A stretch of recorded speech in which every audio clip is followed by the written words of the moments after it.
Hello and welcome to this video on Akupo open-end flag kits. One of the grip's responsibilities is non-electric lighting and light modification. The grip achieves this by using flags or gobos, short for go-betweens, that are placed between the light source and subject. There are many different types of flags available, but the main categories are blocking light, reflecting light, reducing light, and diffusing light. Open-ended scrims have a metal frame with one side open to prevent or reduce the shadows caused by the frame itself. The frame is painted matte black to prevent unwanted reflections and features a 3/8 inch pin for easy mounting in grip heads and grip arms, as they are most commonly mounted on C-stand kits. Let's check out the different types of fabrics to see what they do. We'll start with our solid or black flag. The solid blocks light entirely. The bobbinet material reduces light with very little diffusion, if any. The single nets reduce the exposure by about half a stop. The double nets reduce the exposure by about a full stop. The black net reduces light without any ambient bounce, while the white net introduces some ambient bounce or a slight diffusion. Lastly, the silks are used as diffusers. They spread and soften the light to varying degrees. The artificial silk reduces your light output by about 1.5 stops and offers medium diffusion, while the quarter silk reduces your exposure by about half a stop and gives you a light diffusion. The kits consist of a single and double black net, a single and double white net, an artificial silk, and a quarter stop silk that come in a rugged, light-controlled carry bag that features a zipper closure and a carry handle for easy storage and transportation. The kits come in the two most popular sizes, 18 by 24 inches and 24 by 36 inches. Let's use a few scrims in a live demo to show you light control in action. We'll use a specular bright light source such as this Nanlite Forza in a confined space with a few subjects.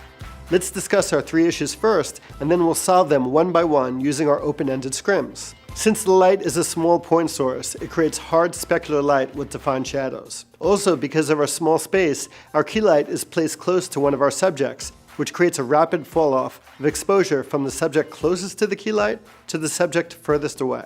Lastly, because our space is confined, we're getting a lot of bounce fill from the white walls. We want to keep a nice ratio without too much fill for some dramatic lighting. First, we'll address the specular or hard light issue with well-defined shadows. The specularity of a light source is defined by the size of the light source compared to the size of the subject. The larger the light source is, and the closer it is to the subject, the smoother the transition will be from light to shadow, creating a soft light that hides many flaws.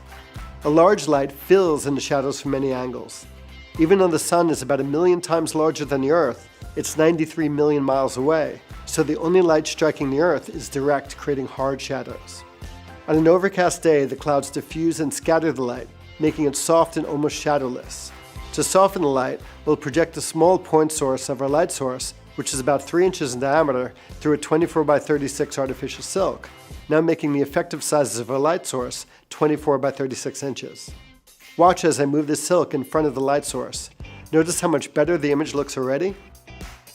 If you look at the setup, you notice the flag is as close as possible to our subject, just out of the camera frame, for the softest light possible. Now we'll deal with the fall-off problem.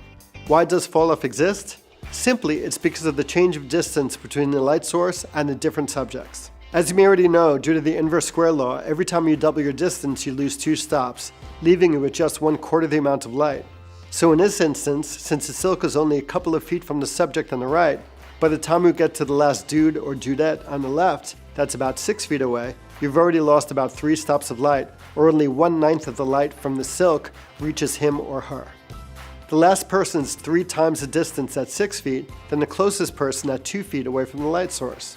Again, the sun is 93 million miles away, so if you moved a few feet or a few thousand miles closer to the sun produces no fall-off whatsoever, since that change in distance is insignificant in comparison to the 3 times distance increase from the light source to subject in our example.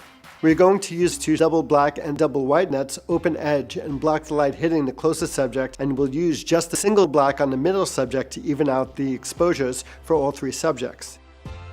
Notice how the lighting becomes more even from the closest subject to the furthest?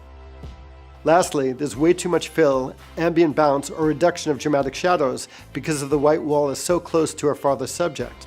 So we'll use a solid or black flag to create a negative fill that acts like a rectangular black hole that sucks up the light. We'll place the solid as close as possible to the fur of the subject to prevent reflection, restoring our rich dramatic shadow detail. This video shows you a few examples of how you can dramatically control your light with these awesome scrim kits. Go out and pick up a couple and take your lighting to the next level with Kupo Grit. Now that's a wrap. Thanks for watching. When it comes to your image making dreams and your grip equipment, at Kupo we like to say, never let go.